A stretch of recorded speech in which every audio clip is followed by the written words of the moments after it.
IVM.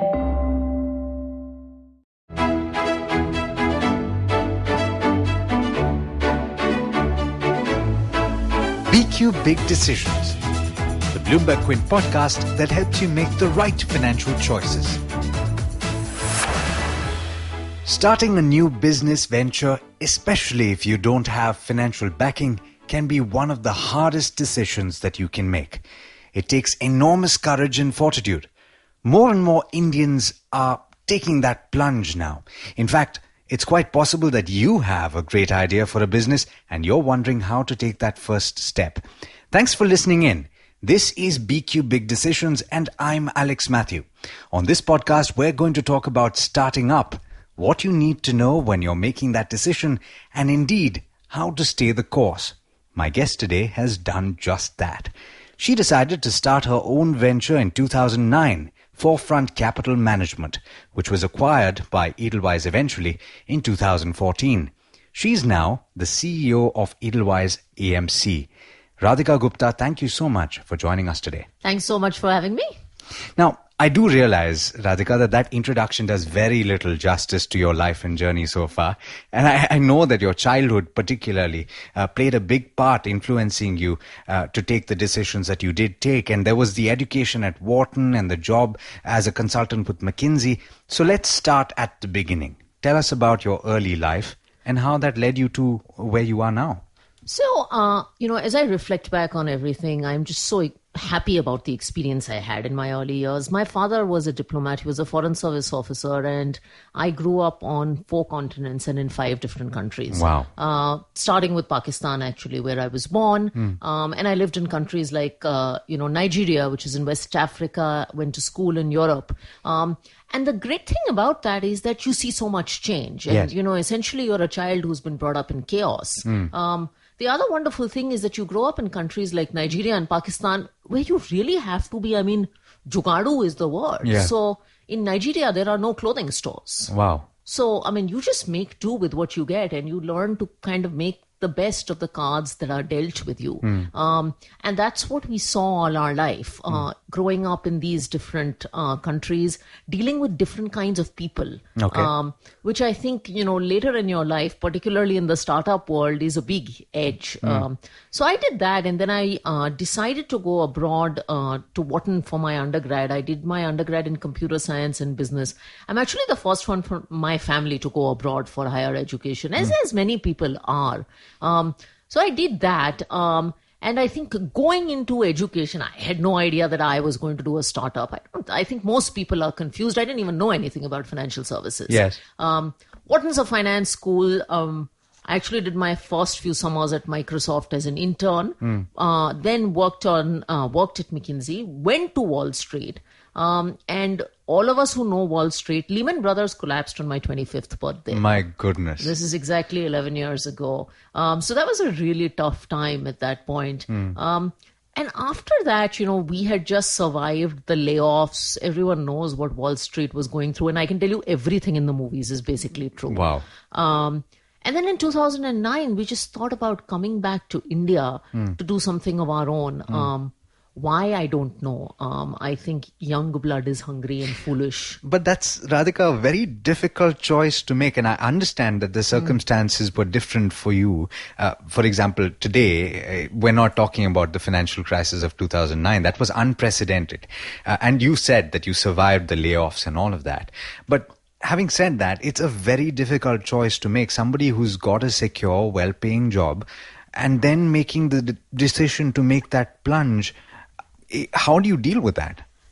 It is a very difficult choice to make, and it's a difficult choice whether you're in India or the US, because, you're used to a stable income and, you studied and gotten a great education at Wharton or IIT or wherever you studied, and there are family expectations on you just as you started earning, and then to give it all up essentially for a dream, in my case, in a country I had never lived in, makes it all the more crazy. But I think if you've got a solid idea and if you've got the energy behind you, then giving it in a plunge in your younger years is very good. Okay. One of the things that we constantly told ourselves, which was a great support, is, okay, what's the worst that can happen? Okay. And the worst that can happen is the startup fails and you go back to business school. Yes. And that constantly was ringing. So that was my safety net in some sense. You had your education to back you. You had your work experience to back you. So we didn't drop out of school to do the startup. Yes. We had a solid education. We had 4 or 5 years of Wall Street experience. What was the worst that could actually happen to us? So the important thing, and what I gauge from this answer that you've given me, is to tell yourself that you can always pick yourself up from that situation, especially if you've equipped yourself well enough. The other thing that I want to ask you about is the requirement for capital. And I understand that you don't come, obviously, you told me that your dad was an IFS officer. You don't come from a background of business, and you don't have the capital backing that somebody else might have. How challenging is that? So that's a tough one. And it's tougher in the financial services industry because there are not traditional people who give you funding in the earlier days, and the capital requirements are higher. So the business we started, SEBI required a minimum net worth of 2 crores, which for a 24-year-old is substantial. Wow. One of the good things I tell young people, and what worked out with us, is we were 3 partners. So that meant contributing 65 lakhs. I had savings of 75 lakhs at that point. So most of your money went into it. Yeah, so most of your money does go into it. It's good when you start earning to start saving some capital. This is the thing I tell young people. Why should I save money? Save money so that you can realize your dreams later in life. Because if you don't have that money, then you're going to be taking a lot of people's permission to do that startup. And then mom and dad and everybody comes into the picture. We really didn't have to ask because we had the capital. Yeah. Also be prepared when you do a startup, however, to live a slightly more meager existence. Okay. And I think it's easier said than done because you have friends working at corporate jobs, right? And there is a natural comparison. So be prepared to compromise on lifestyle. I mean, that's inevitable. No, so, and that actually very interestingly leads me to the next question, which is, do you pay yourself a salary in the early years? Because I've met a few people who face that very dilemma. And because this is your baby, this is your dream, you've started up, and your business is hungry at that stage. You want to put as much capital into it as possible. And so you have to take certain sacrifices. But do you carve that out right at the onset? So I think it's not an easy answer, but I've come to a reasonable conclusion that in the first year, you're bleeding a lot of money. Yeah. So to try and pay yourself is very difficult. Essentially, you should start to live out of your savings. And when you plan for a startup, plan for 1 or 2 years of not taking salary. However, at some point, you need to start paying yourself something. That something cannot be market rate salaries. Okay. What you would earn in a corporate is not what you're going to earn. But take home enough salary so that it's not a mental stress on your head and your family. Especially, you're going home to your wife and she constantly tells you or your husband that you're earning no income. At that point, it'll impede on your work. Yes. So don't do that. Okay. Take home enough salary to make ends meet just about okay without living a glamorous life, so that that pressure doesn't hit your work. Now, I realize that a lot of the conversation that we're having, it's not necessarily one size fit all solutions. But having said that, when you say that you have to live off your savings in the first year, year and a half, 2 years, does that essentially mean that you have to ensure that you have that much capital available apart from what you put into your business? Effectively, yes. I mean, you have to either have, a mom and dad who are willing to keep you at home. Or a husband or a wife. Or a husband or a wife or whatever it is. Or a savings pool, so that, starting up is not an emotional thing. There's also a practical element to it. If you have to tide through this journey, at least do it in a slightly planned way. Yes. And I think having 1 or 2 years of capital will help you make slightly better decisions. And when you give away the excess, it's actually not that much capital that you need to have, which is why it's so important if you're starting up after a few years of working, when you're earning income, save it up. Now, and that comes to the next point, which is your personal goals. So they don't go away when you've decided to start up. You still have to take care of your kids. You still have to take care of, say, buying a house, buying a car. How do you deal with all of those competing requirements for capital? I think, your startup is your baby in your first few years. And any entrepreneur, regardless of what industry, will tell you that. If your spouse happens to be the partner in a startup, then it becomes both of your baby. But I think that's a conversation you need to have with your family before you start up. And I can't emphasize that enough, because the first 2-3 years are damn tough. Okay. And before you do the startup journey, make your family prepared for what is going to happen, that you might devote less time, that there might be that personal goal that will be compromised. Because if you try to meet every goal, you're going to drive yourself bananas. And you won't survive. Okay, now you say that the first 2-3 years are very difficult. I understand that Forefront Capital also grew very, very quickly. How do you manage that growth spurt or that growth phase? Is there such a thing as growing too quickly? So I think you have to, and I think startups all grow through a great growth phase, and growth feels fabulous in a startup, more so in a corporate, because you've built it from scratch and you've gone through some very hard times in the process of growing up. I think you have to focus on quality growth. And that's true in any corporate. It's especially true in a startup, because you are your brand, right? So if in the process of growing too fast, you're not keeping your customers happy, you're making mistakes with the regulator, you're taking shortcuts, they will come back to hit you. I promise that. And your business cannot afford them in a way a large brand can. In fact, and that's true, because I have friends who have started up not in the financial space. In fact, I have one particular friend who's constructing pitches, AstroTurf pitches.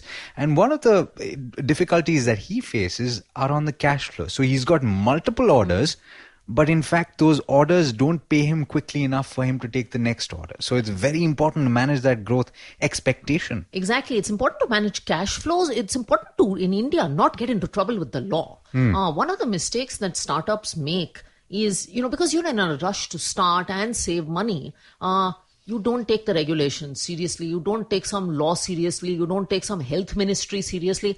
And 3 years later, you don't take the tax department seriously. 3 years later, when it comes back to haunt you, you can't imagine the impact it will have. So take that stuff seriously. Now, how important is hiring in the initial years? That could be a big challenge. It could also be an opportunity. And also, the roles that you play as a startup entrepreneur, as a proprietor of the business that you've started, are very diverse. In fact, I've heard that you performed certain roles that you never thought you would. Yeah, I got the PAN card of the company, I registered the company, and I was the pantry manager also. So you do that. And the great thing about that is that's why you should do a startup, and that's why people want to work in a startup, because the breadth of work experience you get. So from being an ex-professional, a functional professional, like I was an investment professional, you learn sales, you learn marketing, you learn HR. I was also the first person who was doing the tally entries before we could afford a CA. Wow. So you learn all that. Now, as a CEO, by the way, that experience is very useful because essentially you're supervising people with all those skill sets. Yes. The one thing you don't get easily in India is people with a wide range of skill sets. That you get in a startup. In fact, some of my startup employees who are with me today are some of the finest talent I had, because they joined with nothing to support them, and they essentially have a breadth of experience that's very, very hard to replicate. That becomes invaluable later in life as well. It does. On your resume, you can't quantify or qualify that experience. The other myth is that startups don't attract good people. I think in today's India, startups attract some of the best people, because young India does want that growth spurts. In our time, we were able to do an internship program with Harvard and Wharton. We were able to be a day one company on IIT's campus. Because as a startup founder, when you go pitch your company with passion, it's pretty difficult for a corporate HR guy to match that. Yeah, because it's not obviously the CEO of that company making the pitch. But having said that, how important is your brand and building out your brand and the awareness of your brand in the early years? It is, because essentially, I mean, there's a great line in Hindi that jo dikhta hai, wo bikta hai. Perception is ultimately reality. And I think it's very important for your brand to be visible. The good news is today media and social media has democratized things where you don't need to put a huge amount of budget into creating a brand. Good content finds its audience. So whether it is social media, whether it is thought leadership through blogs, whether it is producing interesting podcast or video content, all of that is a great brand builder, regardless of which industry you're in. And we should get this out of our head that marketing myself is not important, or I don't know how to do it. You have to learn how to do it. You need to make yourself visible. You do need But of course, it depends on the business that you're in. You need to make your business visible. Yeah. You need to make your product visible to the right consumers. It doesn't matter what business you're in. I mean, there is a product that you're selling, which is why you exist, or a service, and there is a consumer for it, which is why you exist. So that visibility has to be there. Now, they say that every small business, every startup passes through a crucible. Did you have to face that at some point of time? And they say that it comes anywhere between the first 2 to 3 years, and either you survive and thrive or you just go bust. I think every startup goes through a phase where it's kind of grown and then suddenly something happens and you have to rethink your whole business model. We went through that, and I know many friends in startup who have gone through that. I think the two things that help you are, one, clarity about why you exist and what you want to do, yet being clear enough to change. So you can't love your old ideas so much that you're too scared to pivot. I mean, startups exist because they're agile, they're and quick. Flexible, yes. So you have to do that. And then I think the second team is the persistence and passion of the team that holds you together. I mean, this is a game of persistence. So in that period, you can't go through a low. You have to be fast, you have to be nimble, and you have to have the energy to tell your team, I can turn this around. Fantastic. Now, it comes to a point sometimes when you've grown to a certain stage and you're thinking, wow, I've invested a lot of time, energy, capital, effort into this business. I've grown it to the stage where it's now self-sustainable. And there are people outside who are interested in putting money in. Do you think that it's a very hard decision, therefore, to make, to cash out at that stage? How difficult is it, and what do you think of as a proprietor? So, firstly, it's very different by industry and by situation, but I will say selling 5%, 10%, and definitely 100% stake in your business is a very difficult and personal decision. I went through a lot of emotional turmoil when I did it. You should do it for the right reasons, and you should do it with the right people. There are very different kinds of deals with startup. When we sold our business, we also became employees of the company that we worked for. And if you're getting into that kind of situation, who your partner is very, very important. If you're doing it where you're just selling a company and moving all, then maybe financial considerations are a lot more important. But you have to think about why you're selling it, what stage you're selling at it. But don't hold on to your baby so tightly. There will be a time where either you need capital or it will be better for the business to take that next step with someone else. So you can't be too emotional about it. And this is easier said than done. I've gone through this exercise. You saw that with Forefront Capital, right? Where your scale just dramatically increased. And we realized at some point that we needed a bigger partner, given our industry, to really, get what we wanted. All right. Well, I think that we've covered a very diverse set of aspects of starting up. Any last bits of advice that you would like to give my listeners? Some of them, I'm sure, are listening very avidly because they've got that great next startup idea. Don't be scared to start up. I think regardless of what you do in your career, it'll be an experience on your resume that you look back on very, very fondly, regardless of whether the startup succeeds or fails. So don't judge yourself by whether it'll succeed or fail, because a lot of them fail. But the experience is not a failure. And hang in there. Hang in there. Oh, absolutely hang in there. All right. Well, it's been an absolute pleasure speaking to you, Radhika. Thank you so much for joining us on BQ Big Decisions. Thank you so much. And to you, dear listener, I hope that this conversation helped you out, especially those of you who are thinking of starting up. If you're listening to this and you do start up, I hope that I get to speak to you in a few years. Thanks so much for listening. This is BloombergQuint. If you enjoyed Big Decisions, check out some other podcasts on the IVM Podcast Network. You can check out Paisa Vaisa, hosted by Anupam Gupta, Advertising is Dead, hosted by Varun Dugirala, the Ronnie Screwwala podcast, hosted by Ronnie Screwwala, or Cyrus Says, hosted by Cyrus Procha. These shows are available on the IVM Podcast website, app, or wherever you get your podcasts from. This is the amazing story of something awesome. Once, Chuck decided to start a podcast, and so he did. The end. Okay, that was a crappy story. But I've got some really cool stories over at my new show, The Origin of Things. On this podcast, I look at the stories of how brands came into being, and sometimes evolved out of quite unexpected circumstances. And to make it really fun, I reveal the name of the brand and sometimes a category only at the very end. The show is 5 to 7 minutes per episode and perfect for trivia junkies and brand nerds, especially those with short attention spans. New episodes out every Wednesday on IVM Podcasts app or website, or any podcast app or site that you happen to prefer. End of story, they lived happily ever after. Are you constantly seeking happiness? Wondering how to make the most of every day? How not to let your inhibitions stop you from achieving your goals? It's now time to get your A game on. It's time to unlock your true potential. Tune in to the Empowering series with me, Zarina Poonawalla, to feel empowered in all genres of life. From behavioral skills to management skills. From health to relationships. From mental well-being to emotional well-being. And of course, your finances. I've got you covered. With these tips and tricks from me, Zarina, and true life stories from my amazing guests, you're bound to bring your purest to the table. Tune in to the Empowering series with Zarina Poonawalla every Thursday on the IVM Podcast app, website, or wherever you listen to podcasts.